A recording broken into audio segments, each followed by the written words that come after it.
Papers पे question को इस तरीके से डिफाइन करेगा आपको,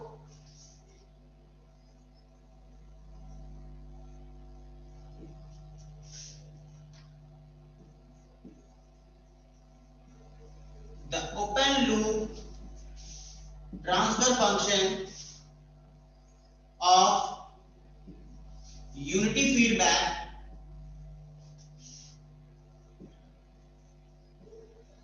system is GS is equals to 50 upon 1 plus 0.1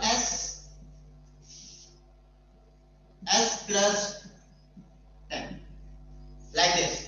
कुछ इस तरीके का क्वेश्चन दिया और बोल रहा है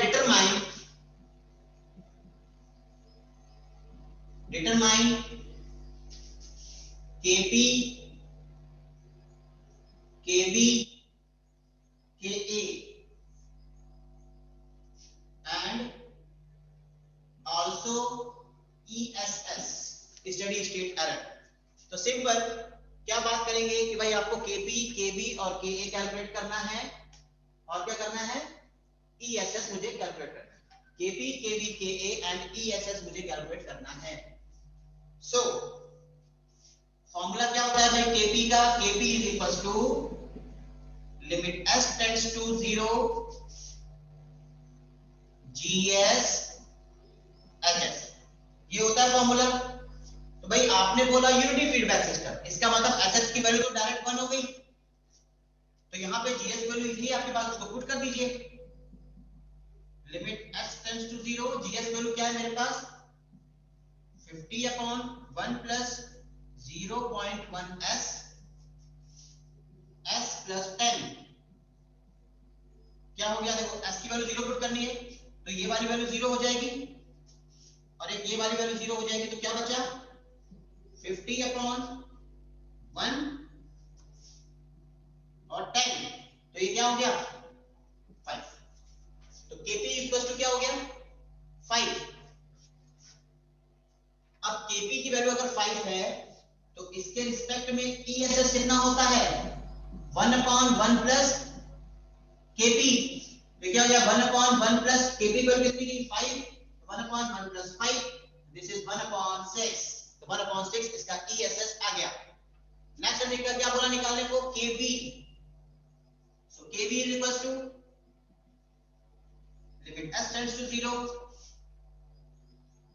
50 अपॉन 1 प्लस 0.1 s, केवी का फॉर्मूला क्या होता है limit s tends to 0 s into GHSS, तो जीएच की वैल्यू तो ये होगी, एचएस की वैल्यू तो 1 है। अब यहाँ पे s की वैल्यू 0 पुट करो, तो आपने जैसे ही यहाँ देखा s की वैल्यू 0 है तो ये वैल्यू क्या होगी 0। अब जैसे ही ये 0 हो गई केवी की वैल्यू डायरेक्ट क्या हो जाएगी 0। अगर केवी की वैल्यू 0 हो गई तो इसके रिस्पेक्ट में ईएसएस कितना आएगा 1 upon kb, this is 1 upon 0, so that is infinity। next is ka, ka का फॉर्मूला क्या था limit s tends to 0 s square gs hs, hs की वैल्यू तो 1 है, तो क्या हो जाएगा ये limit s tends to 0 s square g की s की वैल्यू देखो यहाँ पे क्या आ रही है 50 upon 1 plus 0.1 s 1 plus sorry this is s plus 10। तो बेटा जैसे ही यहाँ पे s स्क्वायर आ गई हमने क्या किया s की वैल्यू को यहाँ 0 किया तो ये वैल्यू 0 हो गई, तो ka की वैल्यू क्या हो जाएगी 0। अगर ka की वैल्यू 0 हो गई तो इसके रिस्पेक्ट में ईएसएस कितना होगा 1 upon ka, this is 1 upon 0 and that is also equals to infinity। Simple question फिर से चेक कर लीजिए, क्वेश्चन इस तरीके का आएगा जीएस एचएस की वैल्यू दे सकते हैं, उसके बाद आपको केपी केबी और केए निकालने को बोला जाएगा। केपी का फॉर्मूला क्या होता है KP is equals to this limit s tends to 0 GS into HS. KB का फॉर्मूला क्या होता है KV so limit s tends to 0 s into gh hs, तो s की वैल्यू gh into hs करेंगे। अब ka का फॉर्मूला क्या होता है, s square gh into hs। कुछ नहीं किया मैंने, सिंपल मुझे gh वैल्यू था, मैंने gh वैल्यू पुट कर दिया और s की वैल्यू वहां आगे लगा दी। तो kp की वैल्यू कितनी हो जाएगी, सॉल्व किया, kv की वैल्यू क्या हो गई 0 एंड ka की वैल्यू क्या हो गई 0। तो इसके रिस्पेक्ट में क्या आंसर आया आपके पास, ESS बराबर इतना, like this and like this, simple. अगर इस चीज को आप उस चार्ट से डिफाइन करोगे, जो मैंने आपको थोड़ी देर पहले चार्ट बनाया था, उससे डिफाइन करोगे तो क्या दिख रहा है, देखो इससे क्या दिख रहा है, जो आपको चार्ट बनाया था मैंने थोड़ी देर पहले,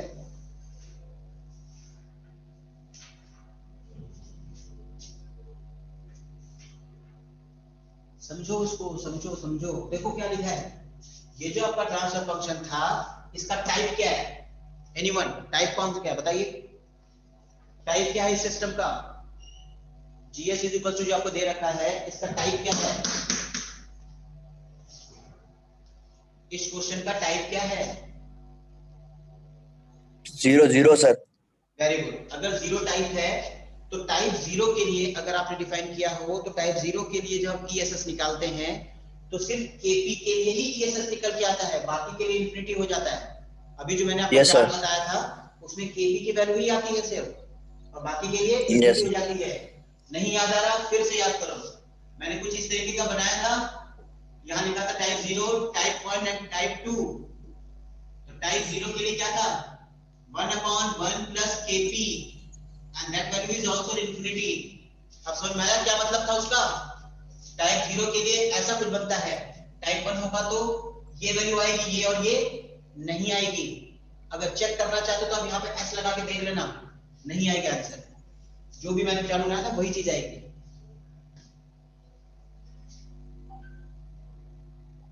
एक क्वेश्चन मैं और करना चाह रहा हूं आपके साथ, देखिए इसको,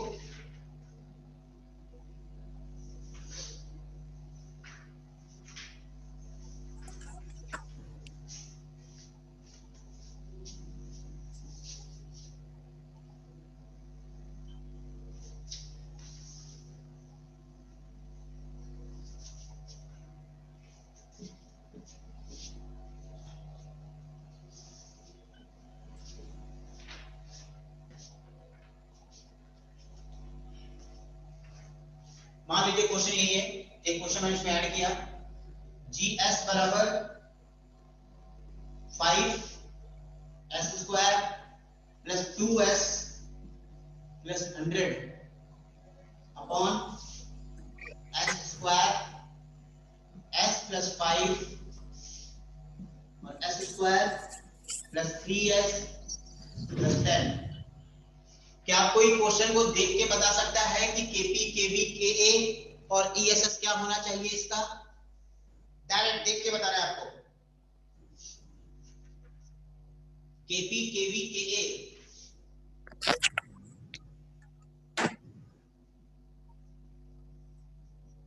सर, केवी की वैल्यू आएगी इसमें सर, सर केवी की वैल्यू आएगी, केवी की वैल्यू आएगी इसमें से, ओनली केवी, केवी की आएगी या के ए की आएगी, टाइप 2 फंक्शन के 2 सर, के ए की आएगी, के ए की आएगी, वेरी गुड। तो what is value of KP, KP की वैल्यू क्या आनी चाहिए, 0 आएगी सर इसकी, वेरी गुड, 0 आएगी। देखो कैसे आएगी, limit x tends to 0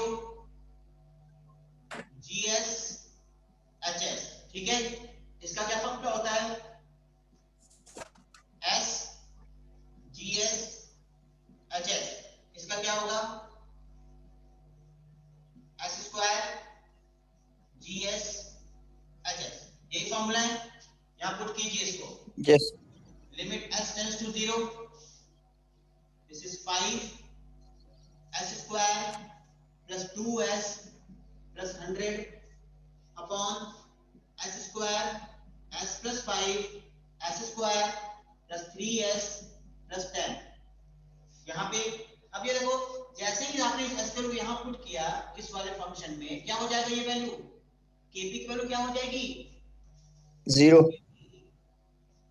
kp की वैल्यू इंफिनिटी हो जाएगी ना इस जगह से। अच्छा हाँ, उसी तरीके से यहाँ देखो, limit s tends to 0, s into GHSS है, तो s into 5 s square plus 2s plus 100 upon s square s plus 5 s square plus 3s plus 10। अब एक s तो कट गया, लेकिन फिर भी यहाँ पे एक s बचा हुआ है, तो फिर ये वैल्यू क्या करेगा, इसको इंफिनिटी बना देगा। यहाँ पे वैल्यू क्या है, limit x tends to 0 s square 5 s square 2s plus 100 upon s square s plus 5 s square plus 3s plus 10। तो इसके रिस्पेक्ट में देखो, अभी s square कट गया, अब यहाँ पे s की वैल्यू पुट करनी है 0, तो एक तो ये वैल्यू 0 हो गई, एक ये वैल्यू 0 हो गई, यहाँ पे ये 0 हो गया, ये 0 हो गया और ये 0 हो गया। क्या बचा, ऊपर से 5 into 100 बचा, दिस इज 5 into 100 अपॉन नीचे से एक यहाँ पे 5 मिला, एक यहाँ पे 10 मिला, तो कितना हो जाएगा, this is 500 upon 50, it means 10। अगर मैं बोलूं कि इसके रिस्पेक्ट में इसका ESS बताओ क्या होगा, तो ESS बराबर क्या होगा, 1 अपॉन 1 प्लस KP, और इसके लिए क्या होगा 1 अपॉन KV, और इसके लिए 1 अपॉन KA, तो इसकी वैल्यू क्या हो जाएगी 0.10, यही होगी इसके लिए, और इसके लिए क्या हो जाएगा, इंफिनिटी है, तो 1 अपॉन इंफिनिटी की वैल्यू कितनी होती है 0। What about this 1 upon 1 plus infinity, कितना आएगा वैल्यू 0। क्लियर है,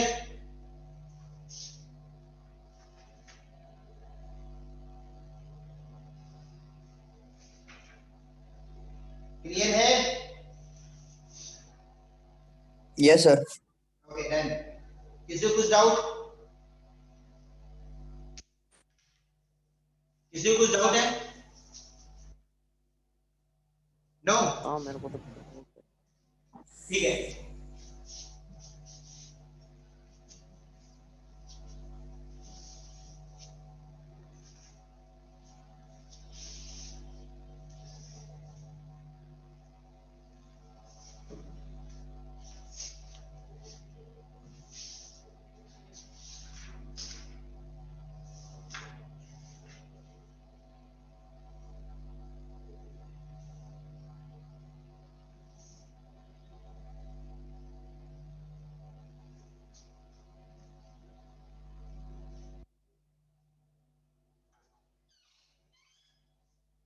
अगर मान लो क्वेश्चन कभी डायरेक्ट नहीं आया, डायरेक्ट नहीं आएगा मतलब कैसा आएगा, मतलब ये बोलेगा कि आपको केपी केवी और के कैलकुलेट करना है, केपी केवी और के को कैलकुलेट करना है, बट आपको इनपुट की कुछ वैल्यू दे दिया इसने,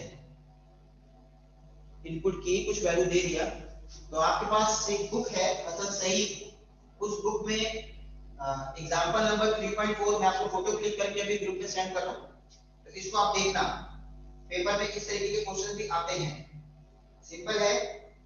बस इस क्वेश्चन में सिर्फ एक काम किया है इसने, जो मैंने आपको स्टार्टिंग पे फॉर्मूला बताया था उस फॉर्मूले के रिस्पेक्ट में काम करना है, सिंपल उस फॉर्मूले के रिस्पेक्ट में काम करना है। फॉर्मूला मैंने आपको क्या बताया था शुरुआत में, ESS बराबर limit s tends to 0 s into ES, तो what is ES, ES is equals to RS upon 1 plus JSS। तो अब आपको RS की वैल्यू दे रखी है, मतलब इनपुट की वैल्यू उसने दे दी है, व्हाट्सएप पे मैंने ग्रुप पे चेक किया है, सेंड किया है, उसे आप देख सकते हैं।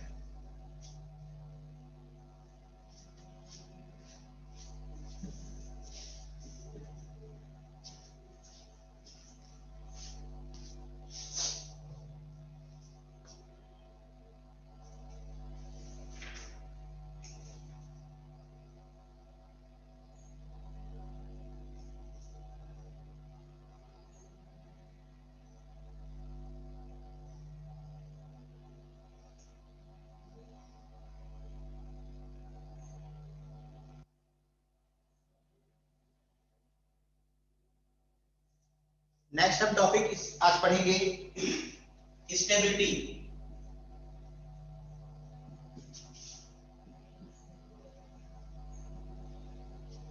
Next topic is stability. Stability से क्या समझते हैं कि कोई भी सिस्टम हम क्या चाहते हैं, हमेशा स्टेबल रहे। ओके, तो इन the terms of control system stability को हम जो डिफाइन करते हैं वो किस पे डिफाइन करते हैं,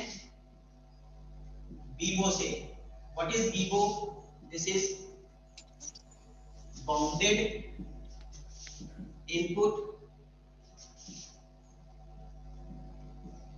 and bounded output. Vivo means क्या होता है, बाउंडेड इनपुट बाउंडेड आउटपुट। इसका मतलब क्या है, सिंपल सा कंसेप्ट है कि हम ये चाहेंगे कि हमारा इनपुट भी बाउंडेड हो और आउटपुट भी बाउंडेड हो। मतलब इनपुट भी क्या होना चाहिए, बाउंडेड, और आउटपुट भी क्या होना चाहिए, बाउंडेड होना चाहिए। अब इनपुट और आउटपुट बाउंडेड होंगे तो सिस्टम क्या होगा, स्टेबल होगा। कैसे? देखो, मान लो कि मेरे पास एक बाउल, ठीक है, और मेरे पास एक बॉल है, सिंपल, दिस इज बॉल। अगर मैं बॉल को यहां गिराता हूं तो क्या होना चाहिए, बॉल या तो ऐसे भी निकल सकता है, गिरने के बाद उछल के बाहर चला जाए। तो अगर ये क्या हुआ, बॉल को एक स्थिर पोजीशन से मैंने भेजा तो बॉल इनपुट बाउंडेड है, मतलब इनपुट मैंने फिक्स कर रखा है, यहां से ही फेंकूंगा। लेकिन आउटपुट क्या हुआ, बाहर चला गया, that is called unbounded output. Input bounded हो गया बट आउटपुट क्या हो गया, अनबाउंडेड। ओके, नेक्स्ट, मैं बॉल को रैंडमली कहीं से फेंक देता हूं, मान लो कहीं से फेंक दिया मैंने रैंडम उठा के, और इसी में घूमते हुए बॉल यहां पे लास्ट में आके यहीं रुक गया, that is called unbounded input and bounded output. तो ये भी नहीं होना चाहिए, ठीक है। नेक्स्ट फेज,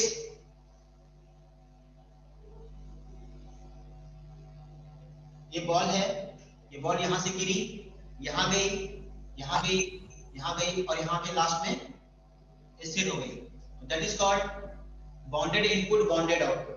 बॉल यहां से गिरी और यहां पे आके टिक गई, that is called bounded input and bounded output. तो किसी भी कंट्रोल सिस्टम में अगर आपका सिस्टम स्टेबल होना चाहिए तो उसके लिए फर्स्ट कंडीशन क्या है, इनपुट बाउंड होना चाहिए और आउटपुट भी बाउंड होना चाहिए, मतलब फिक्स्ड होना चाहिए। तो that is called input bounded and output bounded. मतलब देखा जाए तो चार तरीके के सिस्टम्स हो सकते हैं, जैसे bounded input bounded output, bounded input unbounded output, unbounded input bounded output.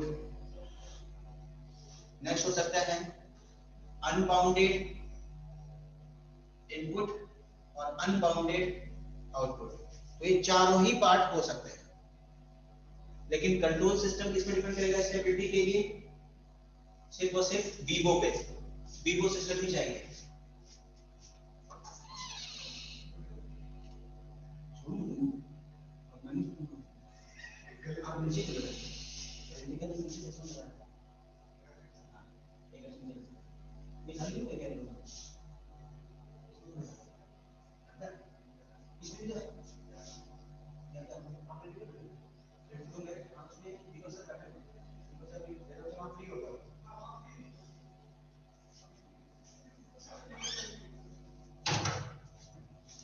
तो कंट्रोल सिस्टम में जब हमें सिस्टम की स्टेबिलिटी चाहिए होती है तो बेटा क्या चाहिए हमें, bounded input and bounded output चाहिए, ठीक है।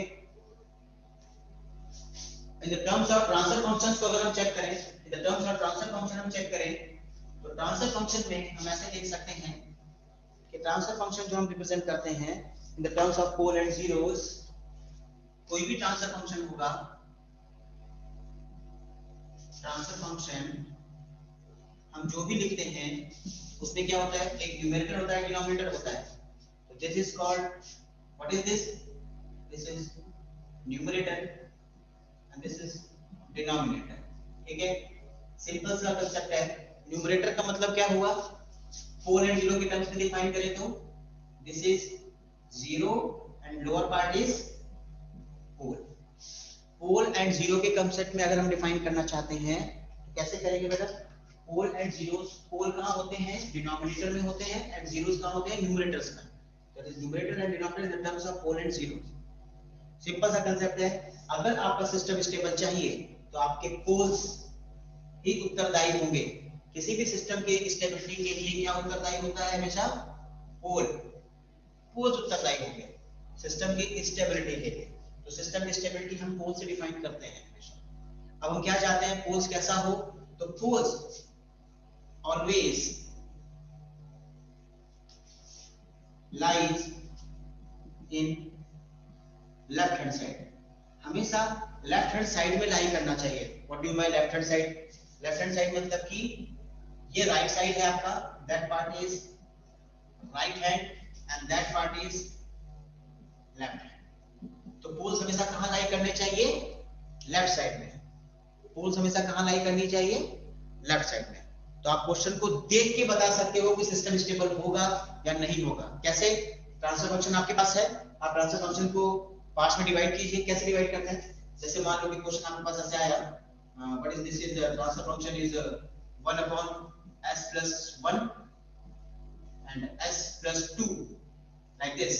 तो what is the value of s? So s plus 1 is equal to 0 कर दो, s plus 2 is equal to 0 कर दो। तो क्या आएगा? s की value -1 and s is equal to -2। तो इसको अगर मैं डिफाइन करना चाहूं तो मैं कैसे लिखूंगा? s की वैल्यू यहां पे आ गई -1 and there is -2। तो ये किधर है? देखो ये लेफ्ट साइड में है, तो इसका मतलब क्या हो गया? लेफ्ट हैंड साइड में है, तो इसका मतलब क्या हो गया? स्टेबल। सिंपल। अगर लेफ्ट साइड में है तो स्टेबल है, बट अगर एक भी पोल अगर राइट में चला गया, सिंगल पोल भी अगर राइट में चला जाएगा तो उसे हम क्या कहेंगे? अनस्टेबल। वो आपकी अनस्टेबिलिटी की तरफ चला जाएगा। अगर आपके हजारों पोल लेफ्ट में हो और एक सिंगल पोल भी उधर चला गया तो क्या हो जाएगा?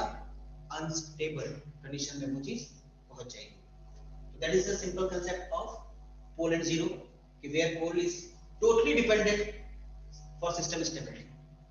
सिस्टम की स्टेबिलिटी के लिए टोटली डिपेंडेंट है पोल। अगर पोल लेफ्ट हैंड साइड में है तो सिस्टम स्टेबल होगा, अगर लेफ्ट हैंड साइड में नहीं है तो सिस्टम अनस्टेबल होगा। बट पेपर में ऐसे क्वेश्चंस नहीं आते, पेपर में कुछ अलग तरीके से क्वेश्चंस आएंगे, अब वो देखते हैं।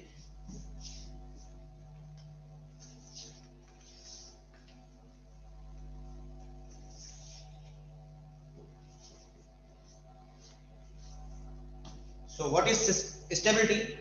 System stability is totally dependent on vivo systems. Bonded input and bonded output होना चाहिए, ठीक है। नंबर ऑफ पोल्स जो होते होंगे वो आपके लेफ्ट हैंड साइड में लाई करना चाहिए, तो सिस्टम स्टेबल होगा। ओके। कुछ लोग बोलते हैं कि what is type of stability? Stability कितने टाइप की हो सकती है? तो there are two types of stability. There are two types of stability.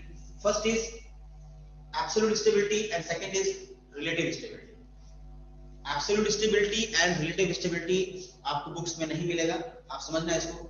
Absolute stability क्या होती है और रिलेटिव स्टेबिलिटी क्या होती है, अभी मैं आपको डिफरेंट टाइप्स बताऊंगा, उसमें आपको बताता जाऊंगा कि एब्सोल्यूट स्टेबिलिटी का एग्जांपल ये है, रिलेटिव स्टेबिलिटी का एग्जांपल ये है। तो there are two types of stability, absolute and relative.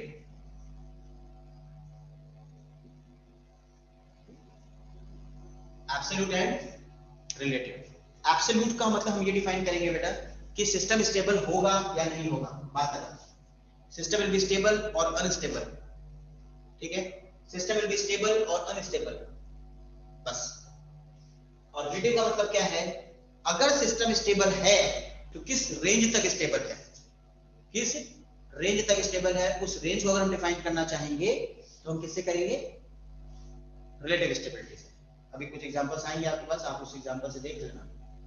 तो अगर सिस्टम की स्टेबिलिटी आपको डिफाइन करनी है तो there are two types of stability, absolute stability and relative stability. Absolute stability का मतलब ये है कि सिस्टम स्टेबल होगा या नहीं होगा, और रिलेटिव स्टेबिलिटी का डिफाइन ये करता है कि सिस्टम स्टेबल होगा तो किस रेंज तक होगा। तो अभी तो मैंने आपको ये बताया कि अगर कुछ ऐसा है तो इधर के पार्ट में अगर जितने भी पोल आएंगे इसको हम लेफ्ट हैंड साइड कहते हैं, तो इधर क्या होगा? स्टेबल। इधर आएंगे तो राइट हैंड साइड आएंगे तो क्या हो जाएगा? अनस्टेबल। बोलोगे सर बीच में आ गए तो क्या होगा, किसी ने पूछा ही नहीं। व्हाट अबाउट दिस वन, बीच में आ गए तो क्या होगा, इसे हम क्या कहेंगे, मार्जिनली स्टेबल, मार्जिनली स्टेबल। अभी तीनों टाइप के पोल्स हम करके देखेंगे। तो सिस्टम की स्टेबिलिटी किस पे डिपेंड करती है, नॉर्मली लेफ्ट हैंड साइड पे करती है, पोल्स पे डिपेंड करना पड़ता है। पोल्स कहां होते हैं, किसी भी ट्रांसफर फंक्शन में नीचे वाला पार्ट जो होता है वो पोल होता है। तो पोल्स को देख के हम सिस्टम की स्टेबिलिटी बताएंगे, सिंपल, क्लियर है। पोल्स अगर राइट हैंड साइड चले गए तो डायरेक्ट बोल दो अनस्टेबल है, बीच में आ गए तो बोल दो मार्जिनली अनस्टेबल है, मार्जिनली स्टेबल है, या लेफ्ट हैंड साइड में तो प्योरली स्टेबल, क्लियर। जिसके बाद मैंने आपको बताया कि there are two types of stability, absolute stability and relative stability. Absolute stability का मतलब क्या है, सिस्टम विल बी स्टेबल और अनस्टेबल, ये डिफाइन करेगा। रिलेटिव स्टेबिलिटी ये स्टेबिलिटी डिफाइन करती है कि किस रेंज तक स्टेबल है, किस रेंज तक स्टेबल है, वो ये डिफाइन करेगा। नाउ हम पढ़ेंगे next is Routh Hurwitz criteria.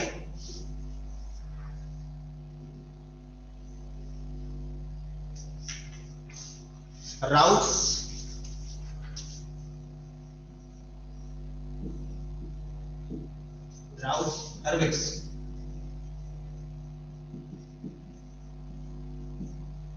हर्विट्ज criteria.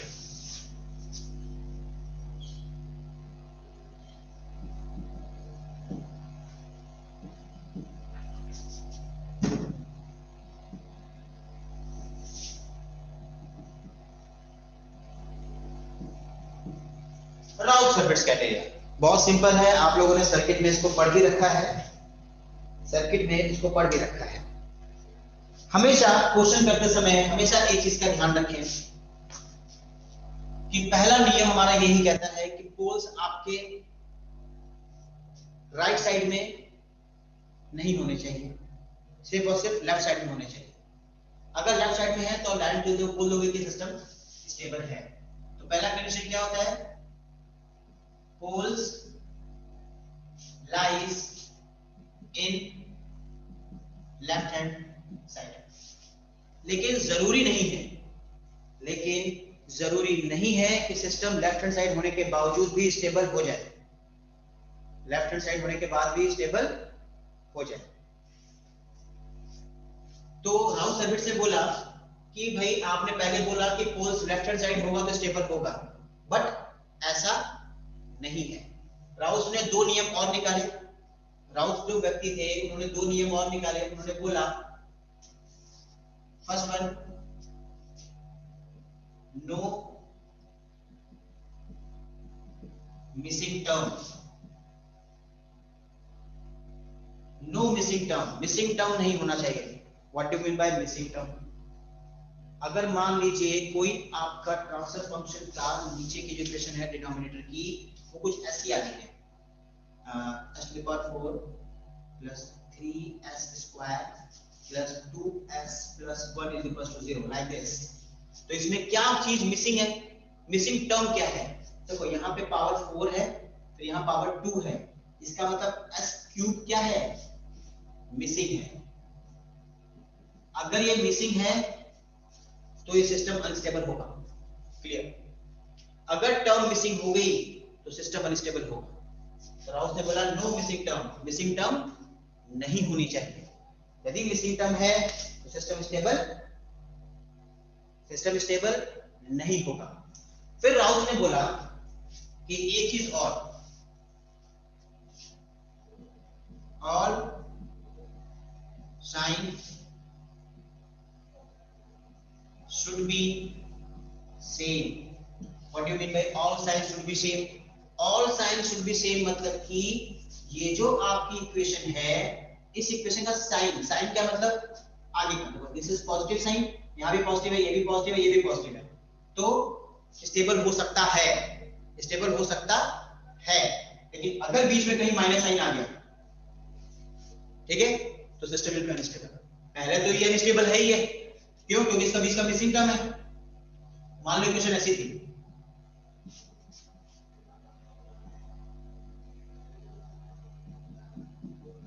तो यहाँ पे कोई टर्म मिसिंग है क्या, नो, नो मिसिंग टर्म। इसका मतलब डायरेक्ट बोलोगे स्टेबल है, लेकिन नहीं, क्योंकि यहाँ पे क्या हो गया, ये साइन चेंज हो गया, तो system will B unstable. System क्या हो जाएगा, अनस्टेबल हो जाएगा। क्लियर है? दो बातें ध्यान में रखनी है। राउस ने दो चीजें बोली। पहला कंसेप्ट तो क्लियर है हमारा कि अगर पोल्स लेफ्ट हैंड साइड में होंगे तो सिस्टम स्टेबल होगा। दूसरा, राउस ने ये बताया कि कोई भी टर्म मिसिंग नहीं होनी चाहिए, कोई भी टर्म मिसिंग नहीं होनी चाहिए आपके इक्वेशन के अंदर।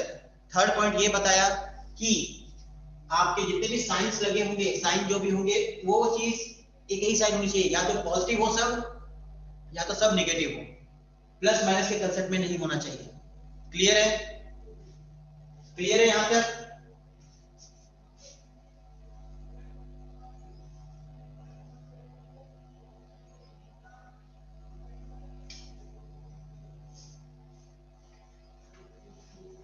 क्लियर है? आपको एक नेक्स्ट लिंक में शेयर कर रहा हूं, इसका टाइम खत्म होने वाला है।